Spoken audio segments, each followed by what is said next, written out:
یاد رکھیں، اللہ کا نام لیں، اللہ سے ڈریں، عزت مشائخ کی کریں. ہم یہ نہیں کہتے چلیں اگر ان کی خدمت بھی آپ کر سکتے ہیں اپنی طرف سے اپنی طاقت کے مطابق ذوق کے مطابق کر دیں، علماء کی بھی کریں مشائخ کی بھی کریں، لیکن ان کو بھی چاہیے کہ یہ ایسی چیزیں پیش نہ کریں، ایسے وظائف نہ پیش کریں، ایسی چیزیں ایسے دھندوں میں لوگوں کو مبتلا نہ کریں کہ وہ ان کی توجہ اللہ سے ہٹ جائے اور ان میں بٹ جائے، اللہ سے ہٹ جائے اور ان میں بٹ جائے، تقسیم ہو جائے.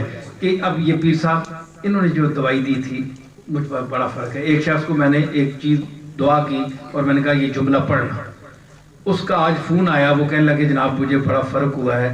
میں نے کہا بس یہ فرق ہے کہ تم نے مجھ پر بھروسہ کیا ہوا ہے کہ جو کچھ یہ بتائے گا مجھے فرق پڑے گا، یہ تم نے عقیدہ بنایا ہوا ہے تو اس لیے فرق پڑ گیا. اگر یہی عقیدہ مجھ ناچیز سے ہٹا کر اس کی ذات پر رکھ لو ہے جی، تو اگر مجھ سے ہٹا کر اس پر رکھ لو تو مزے ہی مزے ہیں، ادھر مانگتے جاؤ تو ملتا جائے گا. تم مجھ میں پھنس گئے ہو، آؤ میں تمہیں بتاؤں گا، راستہ بتاؤں گا، مجھ سے راستہ پوچھو کرنا کیا ہے، کرنا میں بتاؤں گا، چلنا اس پر عمل تم کرو. تو تم مجھے کریڈٹ نہ دو کہ جناب پیر صاحب آپ کی بڑی مہربانی ہوگی. ہم کیا چیز ہے، ہماری اوقات کیا ہے، ہم کیا کر سکتے ہیں، ہم تو خود محتاج ہیں.